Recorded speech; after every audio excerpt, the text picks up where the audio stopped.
Hello, welcome to Bonus Commentary. It's been a while. My name is Derek, and I am joined with Nile from last episode of Necrotronic. This is Nile.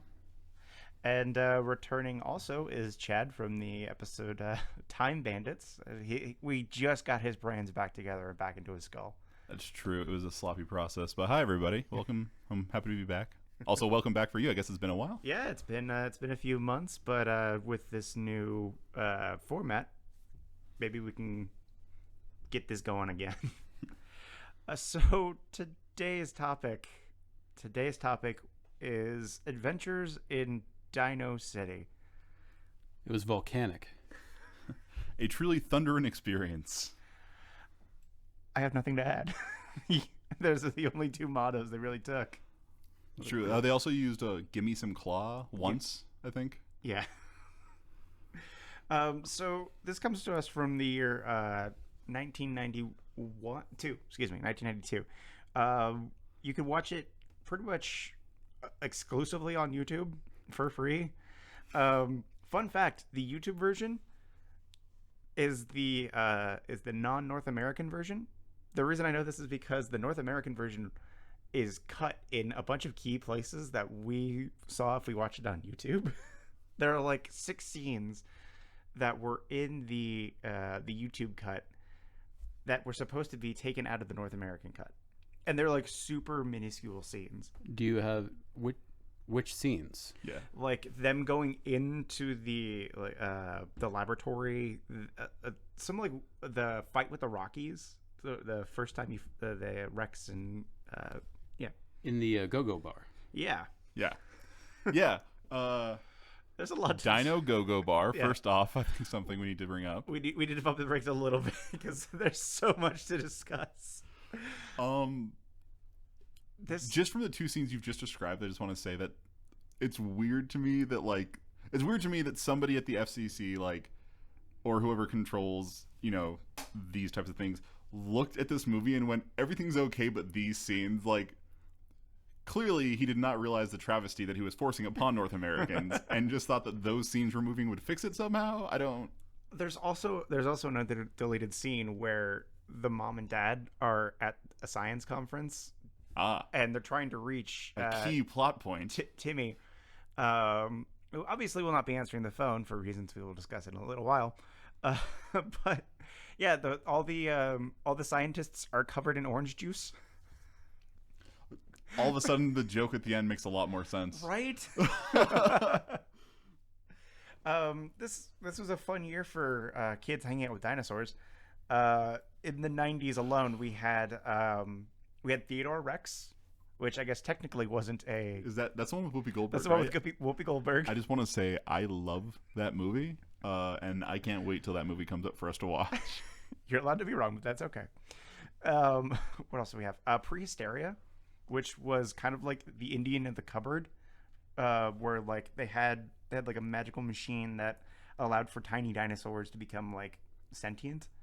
It sounds familiar, doesn't it? Yeah. I think I know which movie this is. It was interesting seeing the evolution on the look on Chad's face. For those of you who aren't benefiting from the video feed, he went from confusion to unsuredness to horror to enlightenment. Also, for those not watching the video feed, that actually doesn't exist, Niall's wearing a very, very dapper looking dinosaur button-up shirt, and it is possibly the shirt that when you're a kid and you think man, I'm gonna have to wear button-up shirts one day, but I'm still gonna be cool about it. This is that shirt. Oh, hell yeah. Yeah, it's pretty volcanic. And one more fun fact that I was able to pull up. This came out a year before Jurassic Park. I mean, I'm sure budgeting was part of the reason Jurassic Park looked good, but that's not exactly like a year of technology that... There's a lot of things that are really strange. The lead actor who played Timmy, a year later would be seen as Max in Hocus Pocus. Yes. And he looks Completely so much older. different. Puberty hit that man like a ton of bricks. It really did.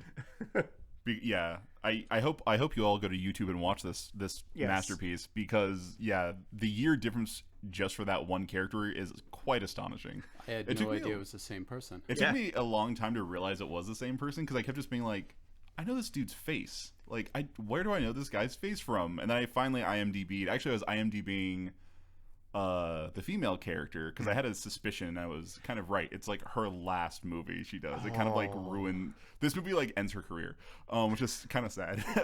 But and then I just got into the IMDb verse, and I was like, oh, it's the Hocus Pocus kids. That's why you look so familiar. Yeah, it was fun to see him come back, and his whole life story is actually really interesting. He's quit acting. I guess he lives in Israel now, and every once in a while will come to LA to cut hair. Yeah, Okay, thank you IMDb for probably giving me the truth. Maybe. hopefully. Yeah, some of this doesn't really add up. There's a lot of what's going on with this movie that doesn't add up. Yeah, it's not just the futures of the actors in it, but Which again, looking back at it, like some of these guys did actually have careers after this, not just necessarily the female actress who seems to have fallen off the face of the cinematic earth. But I didn't notice anybody else. Like I was looking for voice actors, anybody I can like latch onto. I didn't recognize a soul, except for of course Timmy. I guess we'll get directly into it. We have the opening credits with the very stylized dinosaurs that have all their teeth bugged out. It's a very disturbing imagery. I might be alone on that. Before we get into it, Oh, okay. are you guys sure we want to do this? What do you mean? Well, I mean, like this was bad, yes, and it'll be fun to talk about, yes.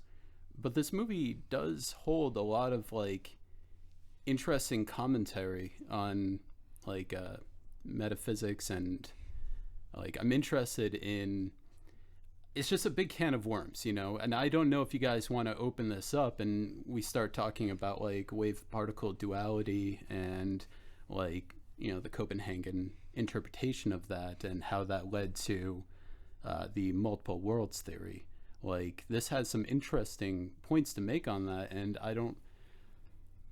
is this a can of worms we're opening?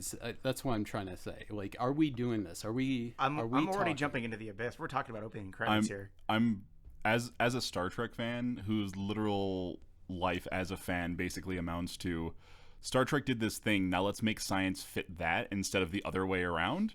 I'm down. So yeah, multi-worlds theory is definitely an interest of mine. So let's go with these opening credits. Welcome to the adventure, everybody. Yeah, seriously. Welcome to the adventures in Dinosaur City. Hey! Thunderin'. Oddly enough, the opening credits would tell you that the movie actually isn't called The Adventures in Dinosaur City. It's just called Dinosaurs. It's true. That was very strange. And it also used the same font as its video game counterpart, I noticed. I wasn't aware there was a video game counterpart. It's actually a really solid title for the SNES. Does it hold the same emotional depth? I'm gonna go with no. That's tragic. That it was such a missed opportunity for them. But it's it's 100% a game worth playing. I would recommend playing it at least once. Does it have the same unnecessary level of sexual tension? There Oh, is God. you can pick between either Timmy or Jamie. That's about as crazy sexualized as it gets. I like the fact that they chose Timmy, who is possibly the most useless character in this entire show, by the way, or movie, and Jamie, who admittedly she actually gets really cool at some point near the end, Yeah. but not Mick. That's after they literally strip her. Yeah, they strip her, and then she turns into like a badass warrior princess for some reason. But Mick, the guy that actually like learns that he can punch people, like that's his lesson in the movie is I can punch people. He's not a character? No, Timmy is Timmy. You as either character, you can dismount your dino. Oh god, so there is that sexual tension. I think the best part about this is there's no dinosaur riding in this movie at all not already. once. Like not once. But you can In dismount either way, actually. as Rex, and you can actually as Timmy, and you can freeze people with the remote. Oh. So they just kind of freeze in the air for a few seconds. That random plot device they threw in near the end. Yeah. So you said that the girl was the other character. What's her special ability? I'll be honest. As a child, I never picked the girl. That's fair. Yeah, I didn't know. I can't for the life of me recall. I'm hoping it's beating people over the head with her giant club. I'm just hoping that's what it is. I think she could punch. I think that was her thing. I think No, she that could was punch. Mick's thing. Did the game creators not learn anything about the movie? Okay, so Loki, maybe watch a little bit of the video game, and you'll get your question answered. Fair enough. No. No. I won't. Okay. I won't. So we open up with our three characters, Timmy, Jamie, and Mac, who Oh, are. Mick. I kept calling him Mick. I think it's thought Yeah, it was Mick. I think it is Mick because the dad calls him Dick. Oh, that's right. Yeah. Yeah. Oh, incidentally, best character. The dad. Yes. His dialogue is. He's very nutty professor. I will say that. Very comedic. I had my note here is Jamie the outline for Tina Belcher because she's writing up fan fiction about dinosaurs. Well, before we get into this, I'm sorry, we kind of like skimmed over how a couple points I wanted to make about the theme song that they. Oh no, we didn't. I forgot. You were talking about the theme song to the actual movie, not the theme song to the TV show that they were watching inside the movie. That's not yeah. gotten there yet. Okay, Yeah, I'm sorry. yeah. I'm getting But, displaced in time. But we have Thematic. oddly enough, I wrote him down as Max. Timmy is an unlikable asshole almost immediately because he grabs Jamie's diary and proclaims Jamie's love to Mick in the same room, and it's got a very like brother sister tone to it. Yeah, immediately I just assumed that like Jamie and Timmy were related. Their age gap does dictate that they would be brother and sister, and especially the way they act. But Yeah, because I mean, Timmy feels like maybe 12 or 13 to me, and then like the other two feel like they're more in their 15, 16s. Yeah. This is further supported by Timmy's father noticing 2 but not 3 of the children. Like he comes in, he's like, "Oh, you two should go outside and play," talking to the 2 of them as if they are like his children. He's used to having both of them around, and they had to correct him to say that there are 3 of them. Right. So As if I almost wonder if there was like a version of the script where they were siblings, and then they just ditched that at some point. I think even in the video game, they're siblings. Oh, that would be really funny if they just like somehow lost that plot point entirely. we should come back to the subject, because this is a good point that I missed when coming up with my theories on like the waveform function collapse and how the multiverse that they're setting up. Oh God, this is getting even meta-er.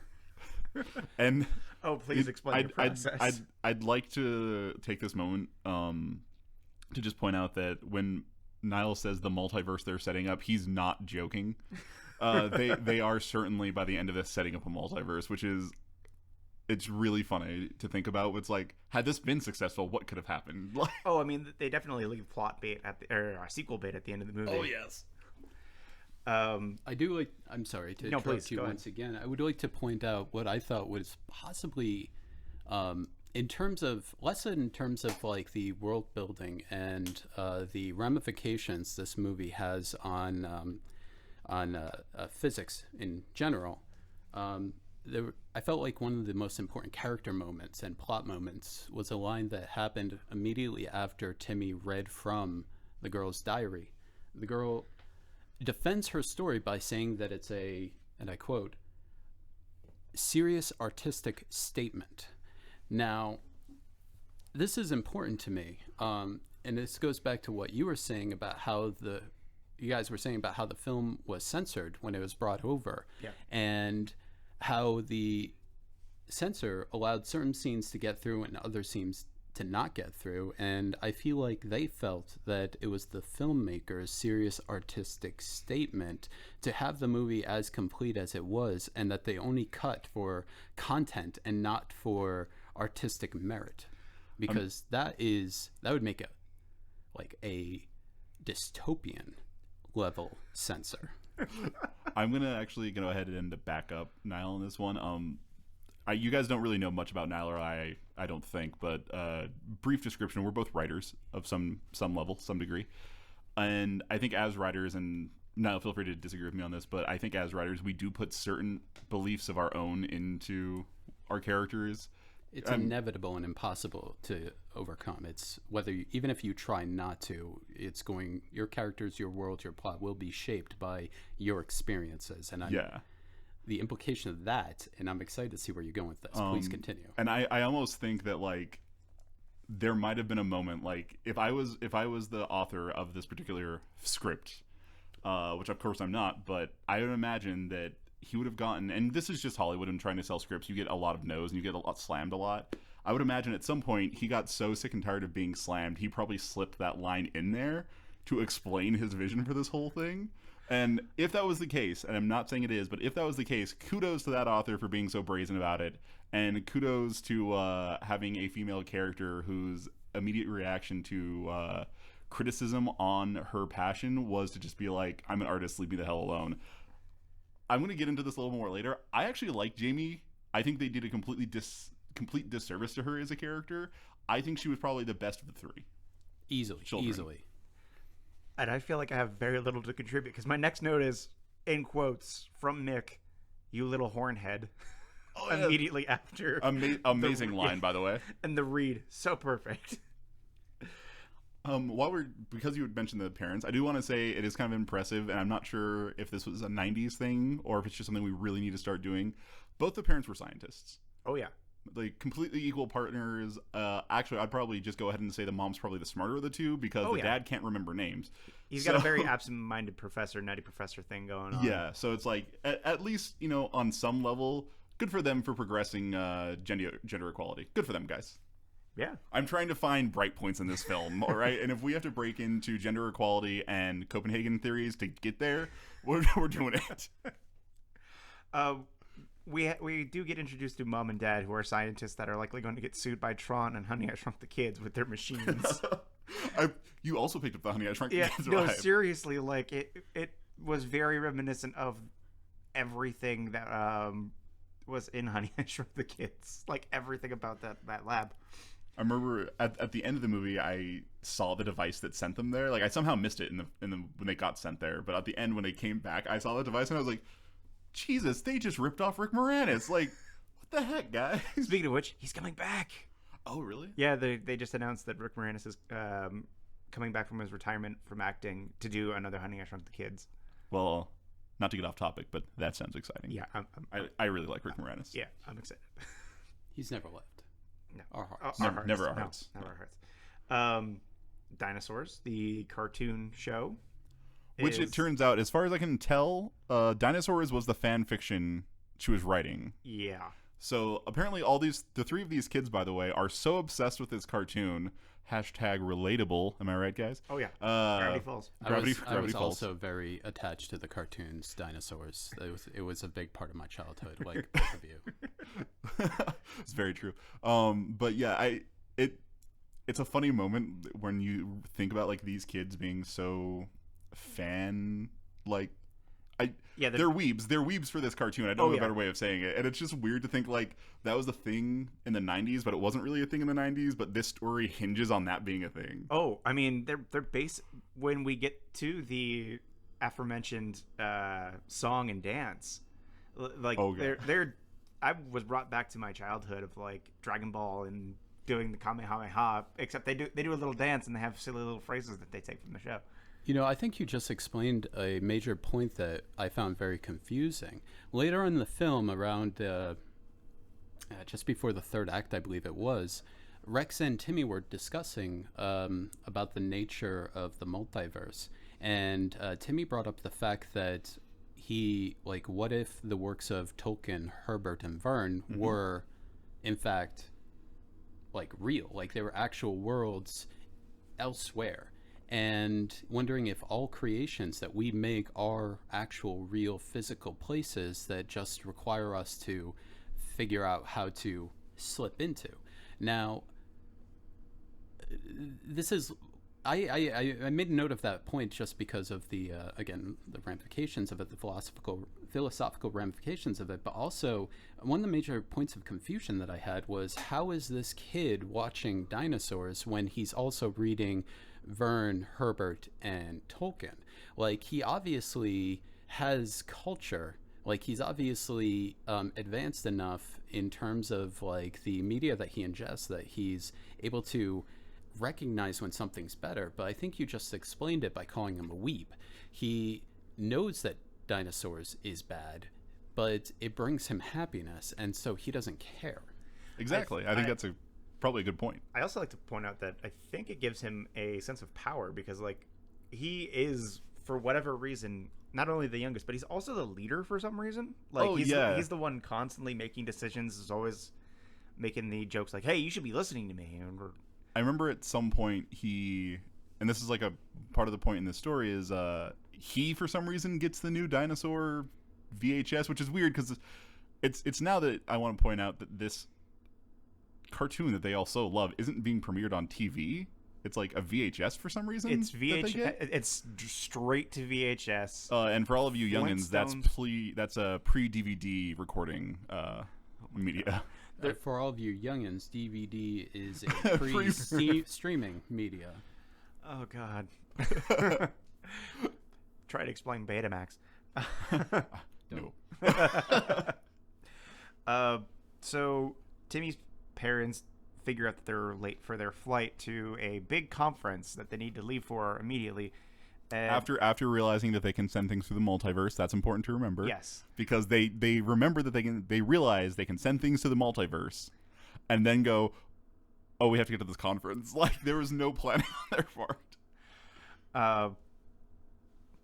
And so in order to be prepared for human testing, the moment they get back, they leave everything on. So that'll be a. I mean, it's okay, though, because they reminded their young child not to mess with their science things. Yeah. Is that an actual line? I do want to point out that I gave kudos to it for the show for showing gender equality and having both parents be scientists. I'd now like to ding it a little bit for showing completely irresponsible scientists. This is not how science should work, guys. As they're telling Timmy how he needs to be responsible, Timmy makes a 796 joke, which I was going to ask about that. I don't understand the cultural importance or significance of that. Chad, tell me I'm not the only one who knows what this is. I'm not gonna lie. I'm also motherfucker. I'm going to be the. Go ahead. 796 was, if I'm not mistaken, usually the area code you dialed for porn hotlines, for the sex hotlines. I'm going to go ahead and back you up on that and say that's probably 100% what they were doing, because like 90s kids movies threw that stuff everywhere. And it just kind of thrown under the rug. And I wrote as my note, was like, no kids are going to know what this is, but us adults, we know it's. But yeah, sure enough, I was the only one. They keep using volcanic as a replacement for the word cool. It's another one of my notes, which, now may actually be the... Clearly, by the way, this already takes place in a parallel universe to the one we live in, because at no point in history would we ever consider volcanic a replacement for the word cool. We see the trio break into the lab. Did you want to... You mentioned it earlier, the significance of the theme song to Dinosaurs the show. Oh yeah, because they start watching Dinosaurs the cartoon right around the time his parents are leaving. And to back up the for some reason Timmy, this young little jackass, is the leader of the group. He tells them, and I quote, "Just remember who the king is, apeheads." That's right. So already, by the way, in Dinosaur the cartoon, you can kind of understand that apparently being part of the human genome is looked down upon, considering apeheads is an insult.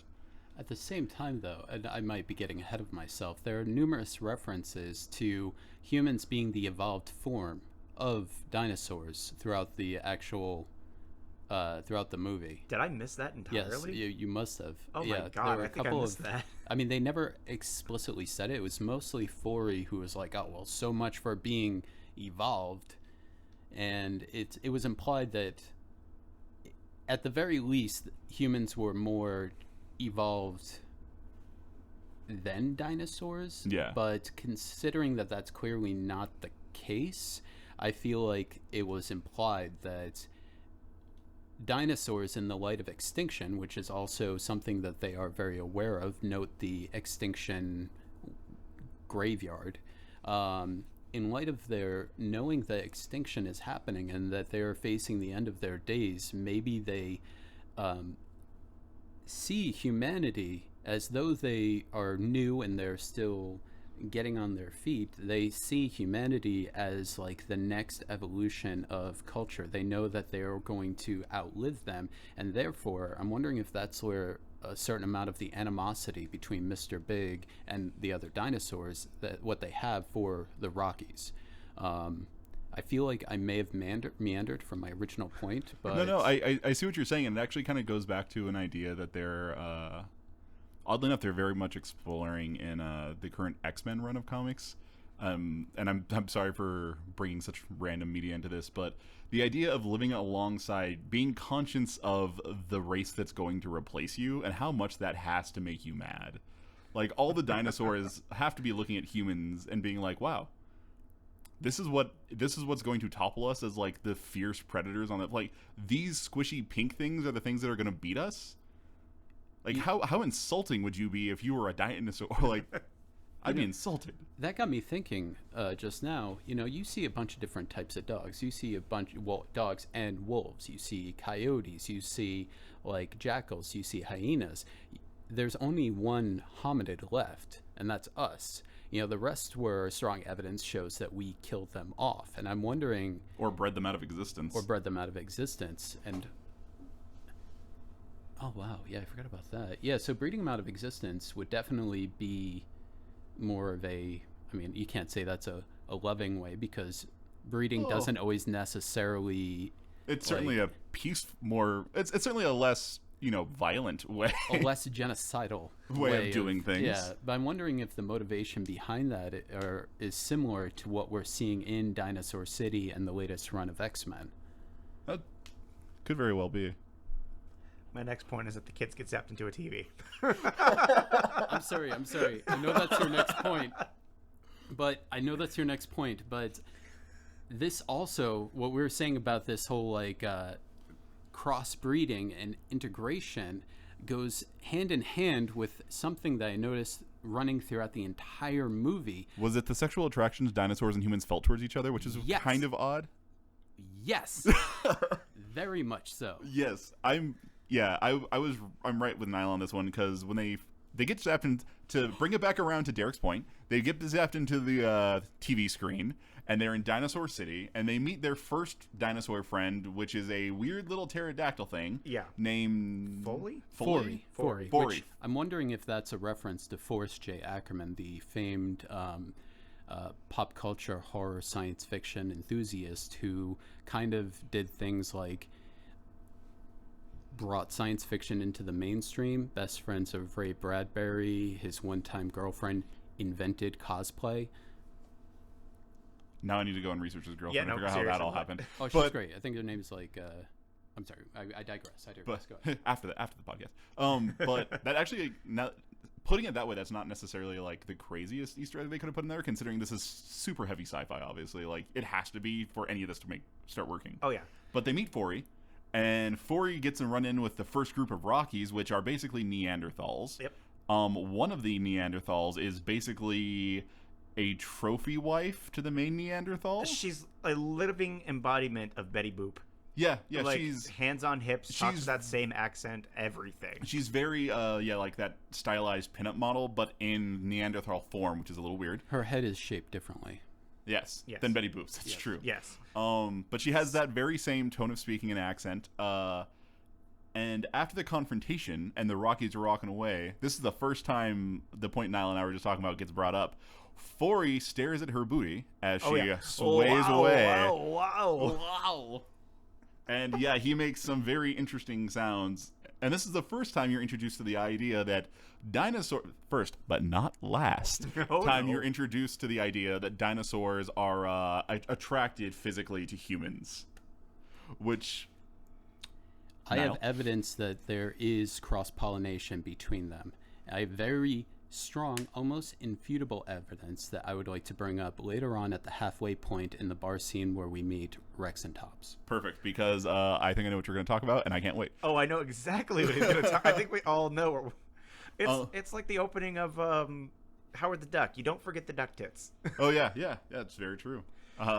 So going through all that, we have the Rockies that are introduced. We have Fori that's introduced.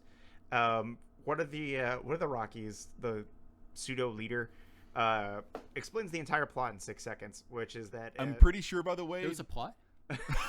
there was a thing for sure. I'm pretty sure, by the way, the leader of the Rockies is named Link. Yes, and that's possibly the best joke they possibly could have done because he's literally the missing link. They make that joke. So yeah. And I don't know who the writer of this is. I really probably should have looked that up. But he's already have had. Thank you. I don't always speak Wells. But he's already had a female artist that will defend her art, which, good for her. And he made a missing link joke. Well, you know what? We might have been too harsh on this guy. Yes, and the Rockies take a crystal fuse that will basically cause a volcano to erupt and melt all of Dinocity in exactly 24 hours. They keep bringing this point up. 24 hours, Dinocity is toast. It's a very specific timeline. Also, this is the first glimpse you get into the idea that while everything else is basically primordial or, caveman age technology, somehow fuses exist and serve a purpose in a cooling system. And stopping a volcano. It's a volcano fuse. Yeah, well, the cooling system cools the volcano. I assume it's a giant air conditioner, really. Powered by crystal fuse magic.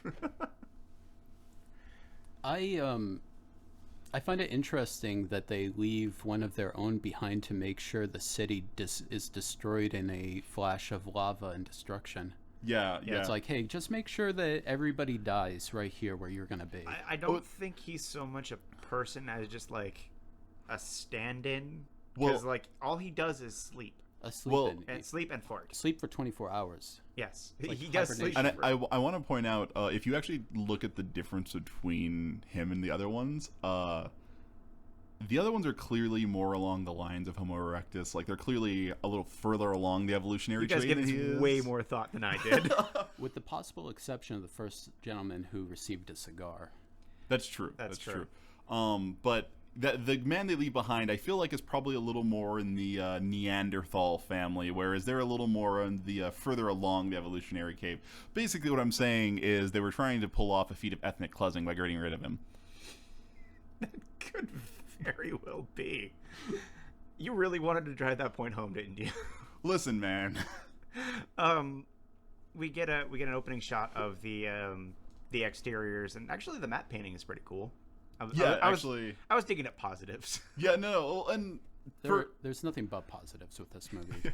for as much as we're goofing off about things, like, there are actually some things where when you consider what had to happen for this movie to get made, you can kind of be like, this actually wasn't bad. Like, yeah, even the dinosaur costumes, I'm not saying they were great, but like, considering you had to figure out how to make a costume that an actor could move around in and perform kung fu kicks and flip dudes around, and the mechanics in the eyes were actually really good. Like, the eyes reacted really well to what was going on around them, which I thought was pretty impressive. Tops's mouth movements are actually really good. Yeah. I almost wonder if they didn't get the Jim Henson people to work on some of this. Oh, this doesn't strike me as Jim Henson. I don't think it's that good, but it is very, very impressive considering the quality of the rest of the production. Of the movie. Yeah, clearly the costuming team was a step above the rest of the group. Yeah, either in creativity or in budget, I don't know, but I agree 100%. Yeah. So the party decides that the best way to get to Tartown, which is where they might find Rex, the star of the cartoon series. Because Rex is the one that can save the day, by the way. Oh, yeah. Just so we're all aware. Always Rex and Tops. Rex saves the day. Rex always. Oh, yeah, Rex and Tops, that's true. Are they lovers? I kind of felt like maybe Topps was leaning that way, not gonna lie. But I'm pretty sure Rex wasn't. Is that why he's called Topps? That is I'm sorry, that was the lowest of hanging fruit. It was, but thanks for clarifying that point for all of us. We know now. Well, actually, it was the way that he kept talking to the kids. Like, he kept calling them something, and it was like a very flamboyant way of speaking. Yeah, his inflection. Suggested that, and they were in a bar with a lot of humans, which all the other dinosaurs were ogling over, and his focus was specifically on Rex and the game that they were playing. True. You know, again, I'm getting ahead of myself. We're talking about how Forey put up absolutely no resistance to kidnapping. Yes. It's true. So the party decides that they're going to cut through the old graveyard, in which Forey is all against, but they decide Timmy, who is once again showing off that he's a complete asshole, just grabs Forey under an arm, and he's just like, "Wait, no, let me go," the entire time. But not really enough of the time. Like, he didn't actually try to escape. It was like once they left the area where they were. He's just kind of like, oh, this is happening. Yeah, now. he's like, I guess this is my life. Yeah. They also introduced at some point, I want to point this out because I actually thought it was trying to be a plot point, and then I realized, like, oh no, they just, like, needed bad guy to do something. When they first introduced Mr. Big, or I think that's his name, right? Yes, Mr. Big. Who, if I remember correctly, or at least, I don't know if it's that the quality of the video was so bad I missed it, but I believe they have him like covered up and like you can't tell who he is. For like the first half of the movie he's covered up, and then like they do it later, and just like after the party gets like set up somewhere, they just flash cut to Mr. Big, who's just like, I've decided I'm not gonna hide myself anymore. And he says it to an empty room. He's like, there's no reason to hide, and he's all alone. It's a little like that scene in Batman where like he turns around and Catwoman's gone. He's just like, oh, so that's what that feels like. Like, there's no purpose for that. But yeah, so Mr. Big, he because he's evil, and his Rockies are evil, they kidnap a child, I believe a child Triceratops, and thereby also allowing them to kidnap his mother. And I thought this was going to be an important plot point at some point. And admittedly, the mother does come back for like a little bit of a cameo, but I thought there was actually like setting something up, and they just kind of go like, "No, we just needed evil to be evil, so you knew who they were." Like, yeah, you never really see her child again, do you? No, you only see her. Oh no. Yeah, so the ramifications of what happened to that child are terrifying. Yeah, Mr. Big is a carnivore. Yeah, speaking of that's true. But then again, so is Rex, and Yes. he's best friends with Topps. Speaking about evil for evil's sake, however, his Mr. Big's managerial approach has me questioning the efficiency of his rule. Specifically, not just like a rule by fear. It's like he rewards people who do the work for him by murdering them in a very spectacular fashion, and it's like an ongoing thing where they keep bringing up, I think 2 or 3 times, just to like further drive this point home. And every time it's just like, it's like, why are these people even coming back to Mr. Big's place? I mean, I understand the little guy who's tied up. My theory that just came into my head, it's an Immortan Joe situation where they're being sent, they're dying, but they're being remembered forever, and they're for helping Mr. Big. Oh, like they will we will ride shiny and chrome. Yeah, kind of. You know, we're bathed in flame, but you know, well, good for us. I want to bring up while we're on this point. So the first time this happens, and I want to bring this up because Nile had just compared it to managerial styles, and I think it's really funny.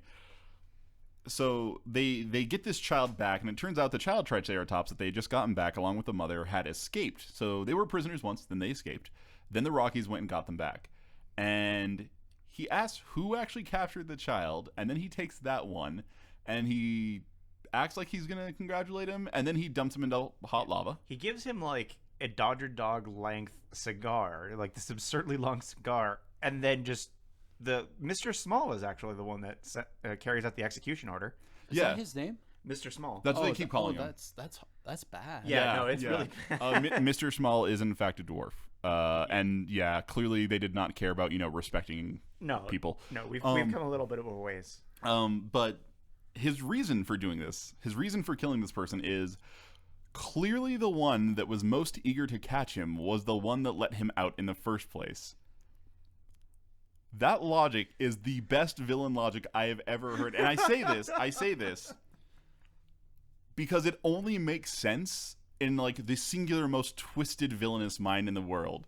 Because could you imagine if like every time you went to work they were like, we're having a competition. If you can sell the most burgers, we'll send you on a trip. And then when you sell the most burgers, they kill you because they go, clearly whoever wanted to win the competition was the reason we weren't selling burgers well in the first place. Like, that's the logic here. And it's just like, villain for villainy sake. Like, Yeah. Basically what I'm saying is, I'm going to rip on the author again after just praising him a little bit. This author opened up like a how to write a screenplay book, and he got to the section where it says like, make sure people know who your villain is. And he went, done. Figured it out. And there was no more thought put into this villain. Like, he was just like, 3 evil things right off the bat. Everyone's going to know. He wasn't very big. Yeah, also he was the exact same size as like all the other dinosaurs. So Yeah. I don't know why they kept calling him Mr. Big. So we'll progress the plot a little bit. The party enters Execution Grove, and they're met with the Grim Reaper Extinction dinosaur. Grove. Excuse me. Extinction Grove. That's Extinction an Grove. important. An important plot. I've never been happier in the 31 minutes of runtime because that statue of Grim Reaper dinosaur is actually really kind of awesome. It is one of those things where you see it and you kind of just go like, I wouldn't mind that statue. Like, It might have been a little too scary for kids. That line got me, where he's like, we never saw this in the cartoon. Oh, it's because it's too scary for kids. Well, those That's kids right. are kids. Yeah, I'm pretty right? Sure. And also, I think it's also around this time where they're to bring the human children back into this, because we haven't talked to them in a while. Mick has been a relatively normal character this whole time. He hasn't been too whiny. He hasn't been terrible. He's, except for having an embarrassing moment where like he might have to admit that he likes Jamie. There hasn't been much character growth for him, and the first amount of character growth they give for him is, I hate water. My brother held me underwater. My brother's friends held me underwater. Yeah, they're crossing a dinosaur skeleton bridge, and he's deciding that this is the time to exposit about himself. And he falls in, gets his leg wrapped with something, and it turns I'm out- pretty sure it's the exact same alien from Star Wars. Oh, if that isn't a callback, I would be surprised. And they're greeted with a giant snake that does nothing, and they run away. a couple points. This is a very important scene for several different reasons on several different facets. First, fortunately, there is no more water throughout the rest of the movie. That's actually really for true. Mick, He's never like allowed to face his fears again. So, I mean, fortunately for him, that means that he has to take on a completely different character growth arc. There is something I would like to point it out now, and it's going to become like it's a point that I would like to make at one juncture. I just want to lay the groundwork now. I don't want to talk about it until we get to the halfway point of the movie, the part in the bar. I want to point out, I want you guys to keep in your mind this bridge. Oh, yeah. Okay. We'll come back to that. Okay. But don't forget about it. Which is, by the way, This is Part- foreshadowing. part Triceratops, part something else.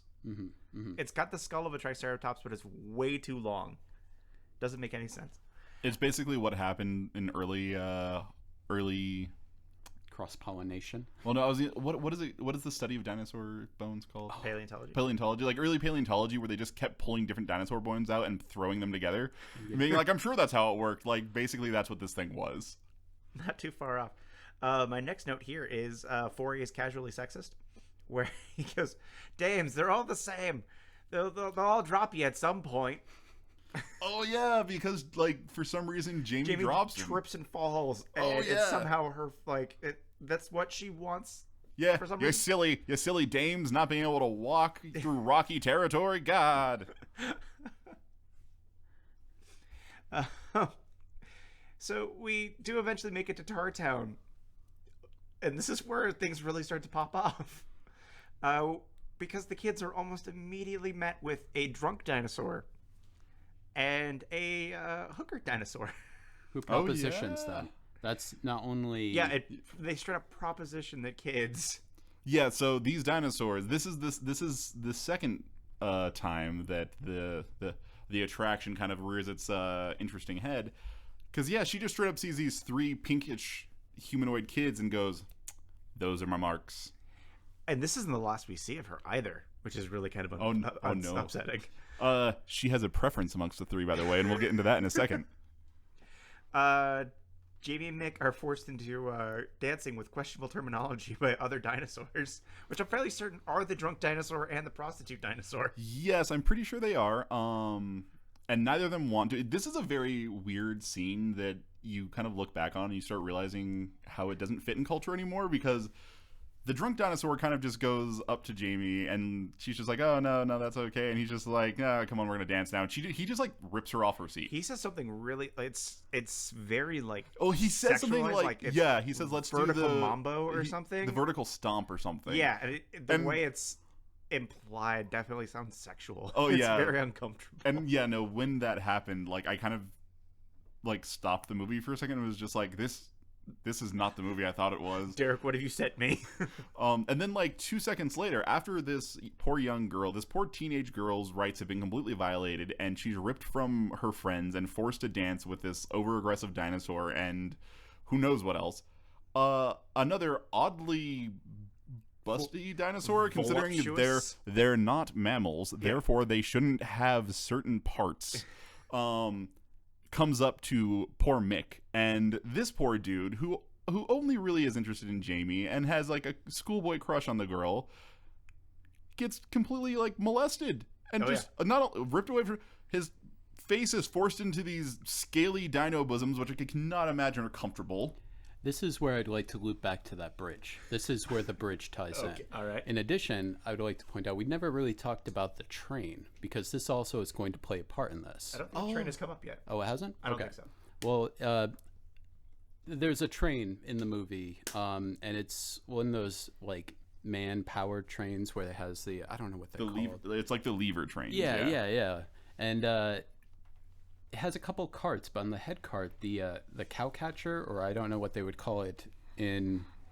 I'm pretty sure every creature I saw in this movie are dinosaurs or humans. Mm-hmm. I don't know if there is a cow, but the cow catcher on it is a triceratops skull. But the thing is, the triceratops skull that you see on the train is to the same scale as the one you see on that giant bridge. Now, the thing is, both of these skulls are probably like 5 feet across.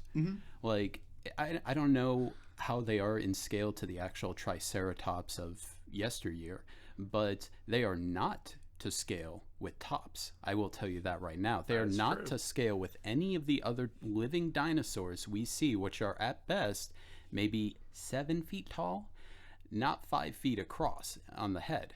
So what this suggests to me, combined with the breasts that we see on this dinosaur and the inherent attraction that all these dinosaurs have towards human, which is further supplemented by the fact that there are human go-go dancers in this bar, but no dinosaur go-go dancers in this bar, leads to some pretty interesting implications, which I believe I touched on earlier when I discussed cross-pollination. Yes. Yeah, no, that wasn't lost on me either. I definitely feel like, given everything that's going on, they're clearly trying to allude to some. It's like at some point in the history of this world, dinosaur DNA and human DNA, or Homo sapien, kind of as a string of evolutionary standpoints, DNA has not only cross mingled but has become cross compatible. I may have just figured something out. Which is super weird. We have characters that have been zapped into a TV world, into their favorite cartoon show, which means that rules and logic don't necessarily apply. These are like hentai logic. That's not too far off. So they're abiding by the rules set by the cartoonist, not necessarily by our rules that we, as people on Earth in our multi-universe, have set. So they're literally running around in a real world cartoon. That is my thought. You know, first of all, humans and Neanderthals, they were able to copulate. Well, yeah, of course. And so I'm thinking in this world, which does not clearly does not follow the rules of our world. I'm wondering if this is sort of like a Super Mario Brothers movie sort of thing, Oh, where the 100%. humanity, well, in that humanity did not rise from mammals, because humans are the only mammals I see in this movie. I don't see any rats, rodents, anything like that. I'm wondering if they are compatible because humans are the next form of evolution coming off of dinosaurs in the logic of this particular universe.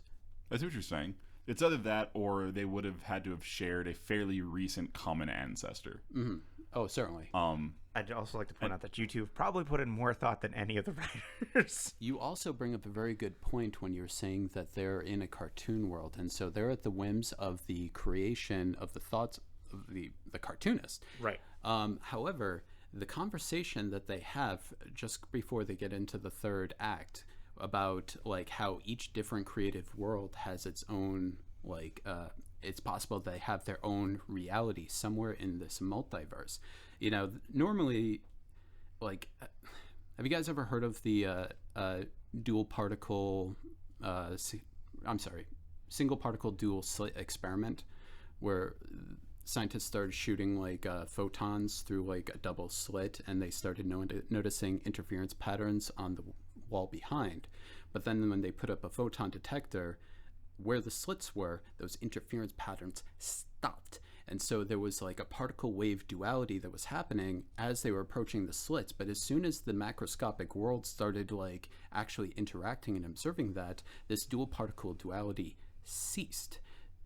So the implications of this is that all of these different possibilities are just possibilities until they're interacted with. And it's not until they're interacted with that they become actual reality.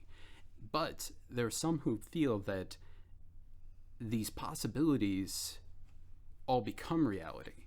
And all these different microscopic possibilities all actually come to actual being.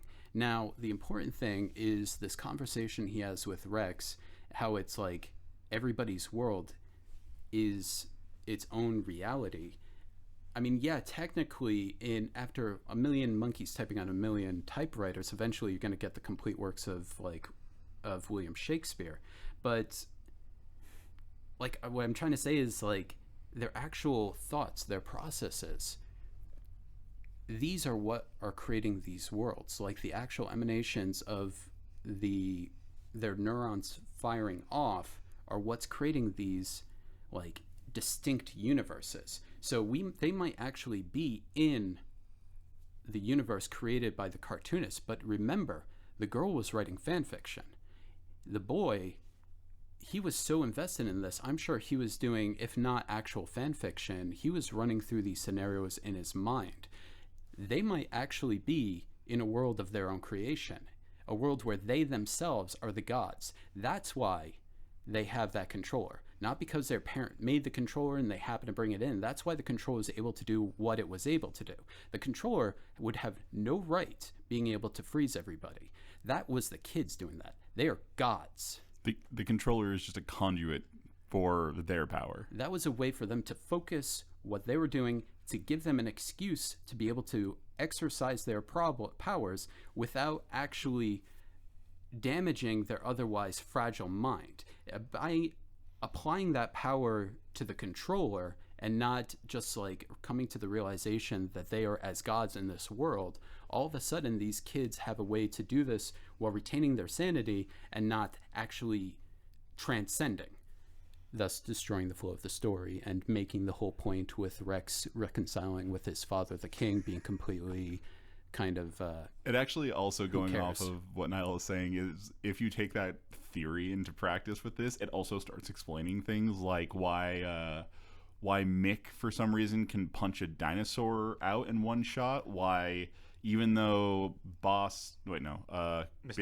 Big, I was about to use a completely different name, Mr. Big has apparently a potion that can control minds, he chooses not to use it until it's too late. So I think what Nile is saying is, in this world, it would be like if you jumped into Legend of Zelda but maintained all of your normal like user capabilities. You'd never actually be in any danger, but you might not realize you're not in any danger. Yeah. I'd like to preface one thing real quick. This is not where I was expecting this to go. Now, at the The beginning, more This is- ridiculous the movie, the easier it is to start coming up with things like this to talk about. So are we doing? I'm sorry. Go ahead. we Go need to move along a little bit because the party bumps and Tops and Rex. I don't. No one cares about the party. This is metaphysical. We're talking about here. They started off saying that like Science experiments. I mean, they even addressed this at the beginning where he said that, like, oh, we can do anything. We have the knowledge. We know what's going to happen. He has the knowledge beyond what he originally said. They foreshadowed all this happening. This was intentional. Yeah, and I mean, if you want to go into it, the idea that they might be not necessarily in the cartoon itself, but their fan fiction of the cartoon, like as when they were transferring it, they were creating it with their knowledge. If you go take that into My as worry a is- possibility. My worry is why Jamie? Why the things that happen to Jamie? Well, the world was reacting because Mick is horny. Exactly. And That's Mick why- wants Jamie to be sexier. That's what's happening there. No, but they all show influence because Jamie is clearly a writer. So if there's anybody that would have created something like the Extinction, Extinction whatever Grove. it's called. yeah. Because that wasn't in the show. yeah. If there's anybody that scary. would have too scary, but if there's anybody that would have thought about it, it's our writer Jamie. And Also- and what did Timmy want? Timmy wanted to be a hero. Timmy wanted to be an action hero. And what he get? He got the ultimate weapon. That's true. Mick wanted to be more confident. He wanted the ability to be whatever it is that the girl character whose name was just said that I already forgot. Jamie. He wanted to be whatever Jamie wanted, and all of a sudden now he can throw punches. This also explains all the sexual frustration. These kids are going through puberty. That's true. That's probably a fairly large reason on why there's so many like oddly sexualized characters, like Betty Boop Neanderthal, who for some reason kisses Timmy at the end out of nowhere, like they've had some crazy backstory with each other. And I don't know why that bothers me so much, but it really did. Forey at the end. Oh yeah, Forey. Yeah. I mean, no. She at the very end, she gives Timmy a kiss too. Like they've must have had some missed that. crazy backstory where they know each other. It's like a kiss on yeah. the cheek, but it's still just like, why him? Why She not the other reckons- two? She does an about face so damn quick. The second Oh, Mr. yeah. Big is dead, everything is different. And they kind of allude to the idea that she might have also been trying to kill Mr. Big, which I kind of get. Maybe. Anyway, so they meet up with Tops and Rex. Rex and Tops are. We're only at the halfway point. Yeah, we really are though. We. Is Tops was Tops the inspiration for Triceracop? I wish. They have I have a very new death similar- battle. They have very similar. Triceracop versus Theodore Rex. Theodore has a dick, so therefore it would probably get shot in it. Therefore, Triceracop wins. I'm sorry, Triceratops is a gentleman. He Sorry, doesn't shoot penis. below the belt. Would have shot. Would've He shot doesn't somebody shoot penis. below the belt. That's all he does, Niall. Triceracop only shoots people in the wiener. Yeah, but those were Nazis. Oh, that's right. They're not people. That's true. Theodore is not a Nazi. That's true. He's a cookie-loving Tyrannosaurus. And we do know that Triceracop. We're going off on a tangent here. Completely different movies. Get your shit together, Barry. The Rockies show up and a fight breaks out. It's the most 90s fight sequence pretty much ever. Those And sound it's a- effects, though. And the sound effects from straight up Looney Tunes. It's a fight sequence. Okay, one, yes. Also, it's a fight sequence that like Tops and Rex have to be talked into the entire time. Yeah, because they don't want to. They're totally against it, and the I'm- Rockies are like basically calling them cowards. The I'm entire not even time. sure. I think that's the reason why, right? Yeah. Is that eventually like they just call Rex a coward one too many times and he punches one of them. Yep, goes. And like that's the flying turning back. point. And it was the mandate of God that he gets involved in this. That's true. The kids needed him to be involved. Jamie loses her glasses just like Velma, and they get crushed in the fight. And it has no negative impacts on her character whatsoever. They literally just removed her glasses. She somehow got prettier, and you realize she didn't need them at all. It's the Because gods don't need glasses. You know who do need glasses? The scientists at the beginning. You see their safety goggles? Those weren't safety goggles. Those were like they. I don't know how they got around in those fishbowl lenses. They weren't gods. No. So after the fight, the Tops and Rex are totally cool now, and they just want to help stop the badness. After saying thunderin about 10 times. Oh yes, and their cute little dance where they punch around a little bit and punch with their heads. Why do they always play that dance in fast motion? Like they always speed up the dance. Yeah, whenever even in they the show... beginning they do Because that. I'm 100% sure it's because like trying to do that dance in those bulky costumes probably made them look real like sluggish. So they were just like, oh, we'll just speed this part up. Yeah. Like I'm just from like a film editing point of view, I'm sure that's what it was. So it's about this point where the party makes their way to Dino City, and the whole city is under evacuation because they know that the volcano is about to erupt. And of course, they do the most heroic thing possible, and they go and squat in somebody's abandoned treehouse. Oh yeah. Yeah, you remember? It was weird because I remember them like doing the fight, then realizing they need to go and do something, and then being in a treehouse. But I completely somehow missed the part where it was just like some random dude's abandoned treehouse. Yeah. I like honestly when I got to that part, I was just like, is this where Topps and Rex hang out? And then Forey pulls out a lightning bug and starts to jabber at it like they're having a conversation, and then the entire treehouse lights up. Yes, which is actually probably one of the cooler pieces of dino technology, really. Lightning bug being the source of illumination. Well, I mean that, and the fact that you remember in Extinction Grove or whatever it is, they had that lock. I mean, that was a padlock. That wasn't even like wrought iron. That was a straight up steel padlock. These guys are well into their industrial revolution. Like, I don't know where the going off of that, like actually that. Given that we're going with dino technology, and the two main cities that they have here are Dino... Yeah, we have Dino City, Tar Town, and Soar something? Soar City. Soar City. Is Soar City where the tower is? I don't know. Where's the tower? I don't think we have we literally have a map, but I am so geologically confused as to where everything takes place. Anyway, as far as two of those cities, Soar City and Tar Town, or not Tar Town, Soar City and Dino City. Those cities, they kind of bring up the idea that they are founded on volcanoes. So I would almost bet that if you're going into the... part of me is just like, we have to get into some really stupid dino technology for this, and then part of me is also just like, we've been doing nothing but metaphysical jokes this entire time. This movie's no joke. That's true. It's a journey into godhood. But dinosaur technology in this universe might run off of volcanic heat and pressure. Like maybe that's what fuels their cities to exist. Well, yeah, they also they harness the power of it, which is why when the fuse is taken and the meltdown is imminent, it's kind of a bad time for everybody. Yeah. Anyways, we should progress the plot because we are running out of time. So, party gets homesick. Jamie and Mick kiss because sexual tension is always present. Yes, they get that taken care of. All the treehouse set kind of reminds me of Endor. A little bit. Maybe I'm not okay. Of course, we get the amazing scene of Mr. Big just deciding that he's not going to hide in the shadows anymore and just starts laughing to himself by himself. I think it was like just before this, they I think Rex reveals to Timmy that the reason Rex isn't liked because plot point we kind of didn't talk about. We haven't got Rex. It's literally the next thing. I thought it was before this. No. Okay, no, he mentions it.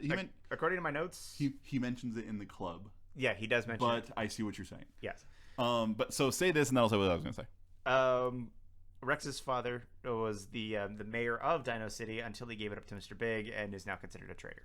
And it's right around this time that Rex reveals to Timmy that everything was so much better before the Allosaurus, if I remember correctly, wanted to take over again, which is what Mr. Big is. So it literally went like, either Mr. Big goes like, I'm not hiding in the shadows anymore, and then Rex is just like, by the way, he's an Allosaurus, or it's the other way around where he's just like, he's an Allosaurus, and then Mr. Big, through, I don't know, Deus Ex Machina goes, I'm tired of hiding in the shadows, and either way, it is the most ridiculous set of events. Well, I wrote a big check there. Yeah, in a movie that is just weapons grade ridiculous. I'm sorry.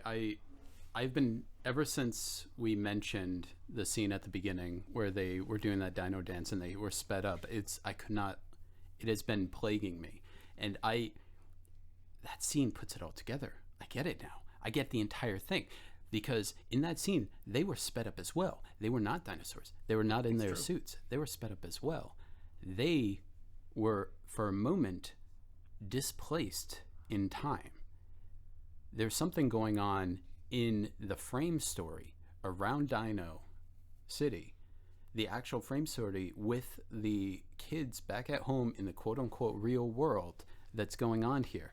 And that got me thinking back to what they were saying, what we were saying earlier about the different authors, how every different author, his own world is its own thing that's happening, and it's in reals. I'm sorry, I'm going to try to make this as fast as I can. I believe that the author of this movie is God, because this is his world that he's created. So in the context of this story, these kids are sped up, and maybe they're God in their world, but there's something magical going on in the frame as well. And I believe that it is the author. You believe that the fact that the kids are sped up in the beginning is kind of a hint that they are tapping into their power. Well, no, they don't have any power. What he's saying is that the message of the author of this screenplay is that you are the god of your own creation. And therefore, he as the writer of the show, or the director or whatever, was able to speed up time because he's god of that creation, whereas these kids are god of the creation of their fan fiction of the Dino world. And that is a serious artistic statement. Yes. And here's the best part about this. Either this is somehow right, and like we've discovered like a hidden gem, and the writer of this is going to eventually hear this podcast and be like, someone gets it. Or Nile and I are better at understanding artists than they do themselves. Both possibilities. Either way, this movie's amazing. This is some deep shit, dude. Speaking of deep shit, the Rockies ambush the treehouse. And one of them tries to grab Jamie. One of them tries to grab Jamie. And she tries to push him off a bridge.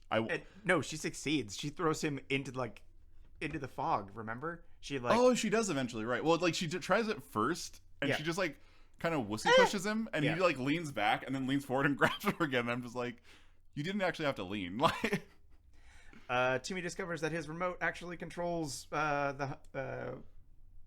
the Honey I Shrunk the Kids machine. Works in the real world and can now mess with reality. Timmy is then kidnapped moments later. is my note. Timmy discovers he has the power of God. Is immediately kidnapped. Thankfully, the AA batteries fall out of it. This is all by design. Of course. I'd almost like to say that if we go with the theory that they are the gods of their own little universe they've got going on here, that once he discovered he has that power, his brain subconsciously removed it from his ability so as to not ruin the adventure he was on. Because that's what he wants. He wants to be a hero. And he wants to he wants this adventure. He doesn't want to be an OPOC, you know. No. Listen, he's not a min-maxer, all right? So Mr. Big takes Timmy away, takes him to the tower. The party decides that they need to go get him. They sneak in. I say sneak in, but the next shot is just them getting into the elevator in Mr. Big's tower. Security is not exactly what you'd call tight. Yeah, they're covered in rocky wear. They all look like Neanderthals. Mick does look like a Neanderthal throughout much of this movie. Like the faces that this kid makes, that could not have been an accident. We have probably the worst scene. The best scene. I don't know what you're talking about, but I bet it's the best. It's the scene where Jamie is used as a sexy distraction. Oh, and that is by far the cringiest scene. I have the line written here. Excuse me, boys. I'm looking for someone who's trying to get off. No. The clock, I mean. Yes, there we go. I was going to say, doesn't she end this? Yeah, and that's... She also starts talking because she's, by the way, she's seducing Neanderthals, not dinos this time. Fully grown Neanderthals. Fully grown Neanderthals. She's also like... Derek and I are same. They modify her outfit to be sexier with more leg. I want to point out down and put makeup on her. I want to point out that this was all Tops's idea. Oh, that Tops. I mean, if it works for Queer Eye for the Straight Guy, it's got to work for yes. But another line she says, because they both start approaching her, and they start beating each other up, which to me feels like, that's the wow, point. Let them beat each other up. This is amazing. And she immediately stops them and says, don't worry, we can all party together. I don't know what this woman's this poor girl's life has been like up until now, but I am completely terrified for what she's going back to and why she feels the need to escape into dinosaur fan fiction. Like, I want to point out Jamie still is my favorite character in all this because I feel like she is the deepest written character in this entire thing. Absolutely. She then proceeds to hit them over the head with a club and knock them both out, pissing off all the men in the room, which is also a great moment.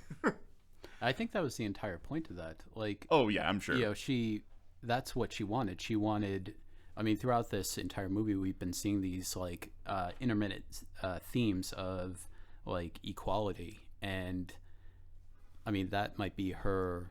That's her moment. That's her like, I'm just as important and just as badass as anybody else on this team. And it actually, like, all seriousness, without joking, her beating up both those guys and being like, oh, I guess I didn't need your help to all the dudes was actually a moment for me where I was just like, more female characters need to have like that attitude. Oh yeah. And I'd be totally down. We cut through the prison where Rex finds his dad. Father. It's not even that he finds his dad. It's literally like they're walking through the prison and then his dad goes, Rex. Yeah. Rex, it's me, your father. Like, we have no reason to believe that he's even still alive up until this point. It's all like very. This has not been a plot point. That he's been killed. And but Rex is just like, no, I'm done. We're done. Yeah, We're like done Rex here. is like, I don't. You're a traitor. Or like you're an embarrassment. Or you can just hang out in that cell in the building that we're about to destroy. You know, I'll see you later, Paps. yeah. Rex is completely down for the patricide. Yeah. Incidentally, is the father's name King? Yes. So he's Mayor King. Yes. Mayor King. Okay. Which is funny because I mean Rex is also king, so they're the King family. And they say you're king now at the end. Mm-hmm. Yeah. Like you're the. So, I guess you're the king now. Yeah. So maybe Mayor is his name, and he's. or did somehow Rex adopt mayoral like wait supremacy? Well, did everyone just decide to make Rex like a monarch after this? Like they had a democracy because there was a mayor, and then unless Mayor's his name and he's actually king. That's true, but going off the idea that Mayor's not his name, okay, then they had a democracy. And by Rex killing or helping to kill the bad guys, the entire like world just kind of goes like, monarchy. It's what we're doing. Like, you know, that probably explains why the father sacrificed himself at the end, because he knew that even though Rex was okay with his past transgressions, however they may or may not be his fault, he knew the people in general wouldn't be, and there would be a big power struggle should he try to rise back to power. And to avoid that power vacuum, or the subsequent power vacuum, he's just like, okay, you do it. Like, I'll make you the hero. Yeah. That people can rely on you. I actually think that probably was kind of the thought process for that character. And it's a little sad because I feel like there's actually a good story between Rex and his father that could have been told somehow. And they just went like, how cheesy can we possibly make this? Father. Literally how the Rex, the Rex and King relationship goes, Rex, I'm here, it's me, your dad. I don't want to deal with you. Wait, let me explain. He had a potion that made me listen to him. Oh, I believe you. That's totally plausible. I've never seen this used by anyone, like by him ever again, but I believe you because you're my daddy. We'll get you out of here. No, I totally have something I have to go do to save the day, and I'll catch up with you. I promise, buddy. Father walks off screen, and then Rex goes, Father. This is some Machiavellian shit that's going on. And the entire thing is like one scene. The entire like. Oh yeah, the entire interaction is like 1 to 2 scenes max. Their character, the character introduction, the character, what would you call it? The webbing of the two characters. Yes, the webbing of the two characters and the mending of their history is literally one like 5-minute shot. Like done from one angle, and then it's like it ends, and you're like, oh, okay. Speaking of just ending, the entire party gets into a fight with Mr. Big, and then who is torturing Timmy, by the way. And the reason I want to bring this up, because it kind of when this scene was played out before me, I was like, what the hell, this is dumb. And 2, it plays into their gods theory that Nile and I now have, which is, they are holding him over that flaming pit, and he's being completely like, I'll never tell you, because Timmy has to be the hero, remember? That's his want. And it's not until the good guys are basically right outside his door that Mr. Big decides to go, I'll use the potion. Yep. This potion we just heard about from the father that can control minds, that probably could have gotten Timmy to tell you all this shit forever ago. He just decides to use it, and then immediately the good guys storm in. And it's just like, wait, what did I just watch? I'm not gonna lie, like, watching this without the theory that Niall and I have, it's like a really weird movie. Thinking about it with the theory Niall and I now have about them being gods in this world, it makes this movie kind of like a little gem for me. It's like, there's so much going on here now. So to add even further, careful. This movie should be all the proof that you need to be careful with fan fiction.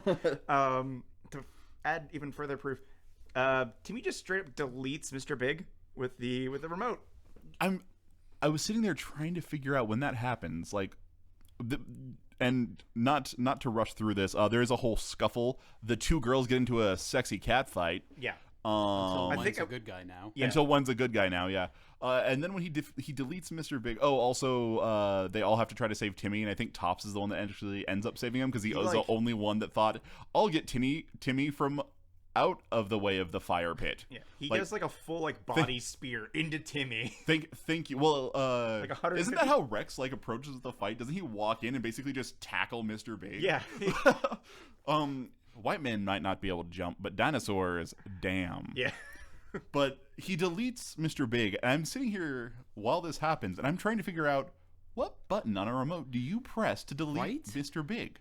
I have to assume that the parents had a special remote made for whatever weird trans-dimensional portals they were creating, and had to have a delete button.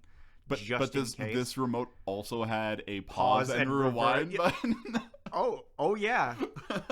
Which, by the way, does not come in the game. That just pisses me off a little bit. You can freeze them in air, but you can't rewind them. You can't rewind them. Well, it's an SNES game. What you're saying is there's opportunity for a reboot of this game. Fuck yes. The party finds the fuse. They get out, and Rex decides to blow up the tower with himself inside. No, King does that. I'm sorry. Yes, King. His father blows up the tower with the king inside. And we have this really great scene between Mick and Mick and Rex where he puts his hand on his shoulder and goes, Rex, we gotta go. He does this 3 times, by the way. It's really great because for no reason whatsoever has Mick become the emotional core of Rex's life. They have somehow bonded through battle that we never got to see, apparently. And now, Mick is Rex's, new best friend instead of Tobbs, and he's just, Mick's the one I'll listen to. Mick's become the ideal version of himself. He's become his own ideal. That's true. You know? He has become the hero now. Yeah, he is the confidant to what once was his hero. He was the one, is now the person who provides the emotional support to somebody who he originally looked up to with a great degree. And he gets the girl. That's true. There's a lot of potential a lot of supporting things for the Nile theory, or the Nile Chad God theory, which kind of raises a bunch of really strange. Before we get into the ethical questions, because I want to, but before we get there, going into the scene you had just described, it's at this point I feel like it's important to remember that the fuse that they went there to get is the only reason that there's power to the tower, and that without it, the elevators won't work. I want to bring this point up because we previously see the elevators working without that core being delivered, and now I'm trying to figure out what was going on. While we're on that, they have stairs. What is Mr. Big's motivation to all this? Why is he stealing the fuse? Why does he want? Because he's evil. Destroy? Oh yeah. Yeah, because he keeps murdering people. The evil's gonna evil. Oh. That'd be it. He stole the fuse because he wants to murder the people, kill them all. He didn't actually use the fuse. This is a fuse that he already had that they're stealing away from him. That actually is. Do you think that this is going back to your God theory? Do you think that this is like a God devil situation where Timmy has created an evil for Dino City to be? Honestly, that would logic. Well, I think I don't think it's Timmy specifically. I think it would be the 3 of them working together. But it would explain why he does so many stupid evil things. Like not just revealing evil. himself to no one. Yeah, yeah. Like Because if you think about it, like the reason if you take him This from is not the conversation I was expecting. well, no, to have it's kind of today. like in remember in Time Bandits. Go see that Gonna go ahead and throw that back. You The great evil Speaking of pull Satan it back. Satan in that world was created by God. Yep. And it's kind of the same thing here, where like maybe like the reason this bad guy is so bad at being evil is because he's working off of the inclinations of what children think evil is. I mean, I'm makes perfect sense. This theory makes more sense than the rest of the movie Yeah. combined. We get the explosion of the tower, which is actually a pretty cool miniature explosion effect. That was actually pretty cool. Also, leading up to this point, whatever King does to like blow up the tower, he like moves something and that opens a lava flow and like the tower's gonna blow up now. It relieves a cap. He immediately does that and then sits down and goes, "I'm sorry, Rex," and like there's no attempt for him to leave. Like he's just decided, I'm gonna die now. Which, by the way, they definitely allude to there being a lot of time because he sits down, he watches the cap rise, and then they cut away, and then they come back, And there's like a he's whole still, thing. Yeah, he's still there. He's still not moving. He's still making You any have attempt. time for Mick to like gently place his hand on Rex's shoulder like 2 more times and go, "We gotta go," before this thing blows up. So like I'm pretty sure King could have survived. and in that time, Forey went through his entire character arc from front to end. That's right. Because so Forey is a pterodactyl thing that cannot fly For reasons unspecified. Except for apparently all the kids know that it's in his mind. And then at the end, with no character arc for Forey whatsoever, he just decides to go, "Don't worry, I'll fly the fuse out of here." There's never been an attempt for him to fly. He has never like tried to figure out why he can't fly. He just decides that now he's going to do it. Yep. Some reason all the kids know he can't fly, or some reason all the kids dictate he can't fly. That's an important distinction. Maybe they just wouldn't let him fly until they needed him to. Until the most dramatically Appropriate time. Yeah. Of course. The fuse gets put. Derek's face is so mad right now because he's just like, "Listen, these 2 jackasses have ruined my podcast." Welcome back, everybody. The fuse gets put back in, and Dino City is saved. Rex says something to Jamie that I had to write down. Was remember, Jamie, we'll always have Tar Town. In which I thought, you mean the place where you were a total asshole to me before you decided not to be? I also remember that moment, and I was, except for the obvious like Casablanca, Oh yeah, like illusion. I was also very confused because I was like, is there a whole scene we missed where like maybe they had a moment in Tar Town where they became friends? Like do you mean that place where I got molested by another dinosaur because you didn't want to help us? Did you guys notice Top's totally groping that the cave woman? Oh yeah. She flies back and he catches her very in just the right way. I may have missed that. I'm not gonna lie, there was a lot of questions I had about this cave woman at the end of the movie because after she becomes a good guy, I'm just like, is she just hanging out with them now? Like, that's some Machiavellian shit, right? Yeah. Was she? Listen, guys, when you can see that you're on the losing side, it's okay to change. Yeah, like she's obviously changing over for a reason. I mean, what's her motivation to that? I mean, she was obviously intelligent. She wanted to possibly the most intelligent of all the cavemen, easily. Oh yeah, and she. It's kind of funny because they kind of like set her up to be kind of like the bimbo, but she's clearly the most intelligent of all of the possibly the most intelligent Rockies. Character outside of maybe the other 3 female gods? character. Oh yeah, Perhaps something Jamie and I honestly can't remember her name, but the Neanderthal woman. Her name is actually Cindy. Is it? Okay, so Jamie and Cindy are 1000% the 2 most intelligent characters in this entire show, and that makes me really happy actually. So was she like the brain trust then?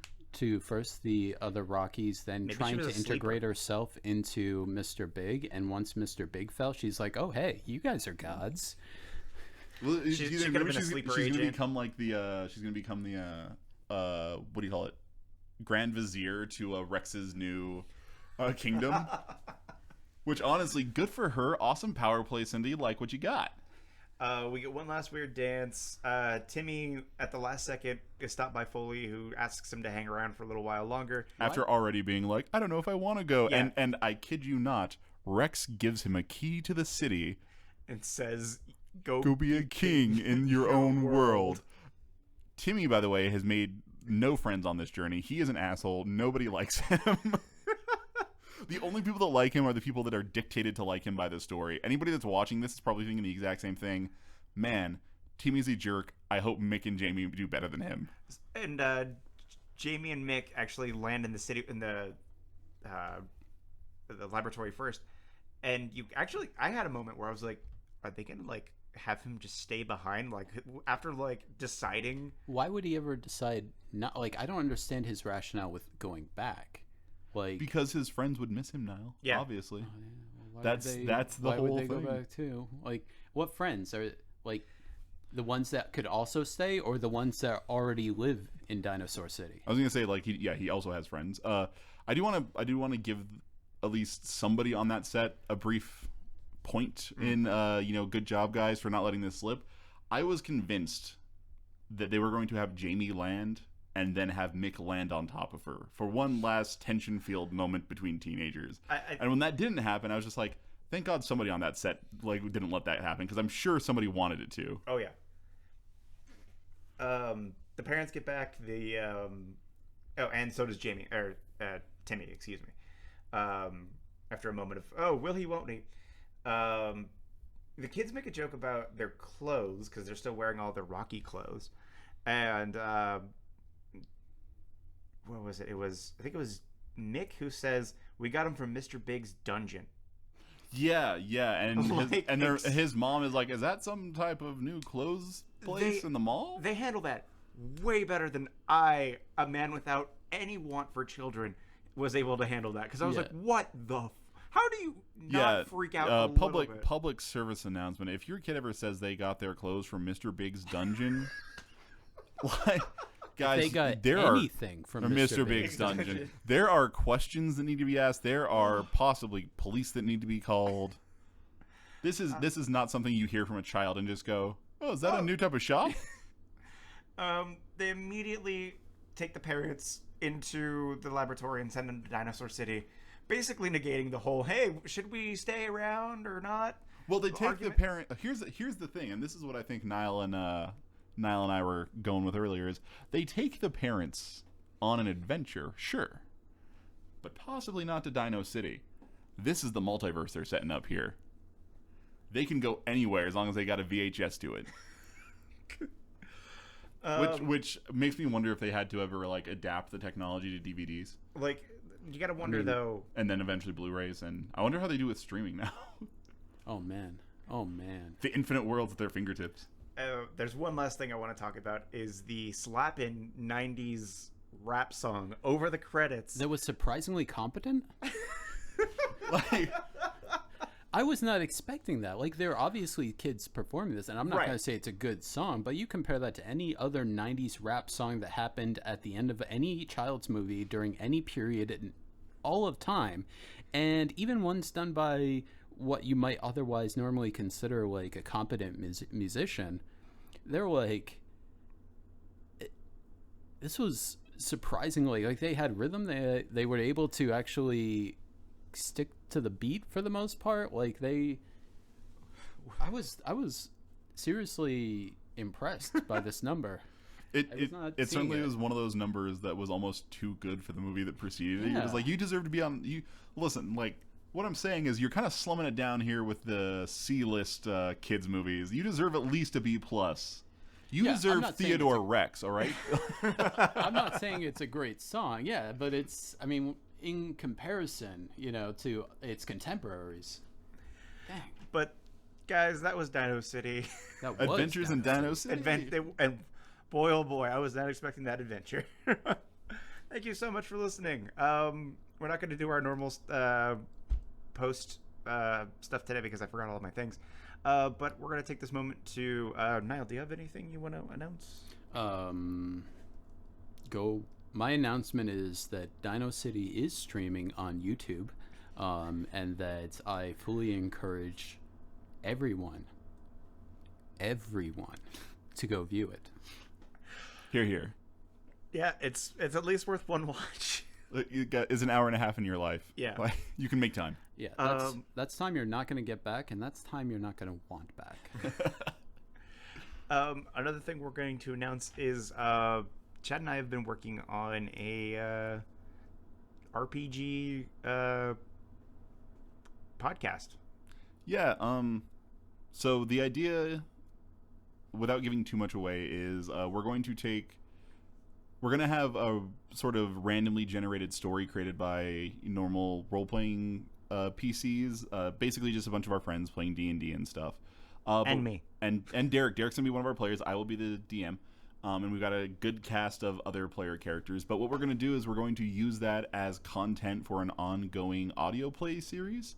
We're going to shoot for about half-hour episodes. So if you guys are driving anywhere and you have a half an hour to kill while you're driving there, it would be really cool to give it a listen and let us know what you think.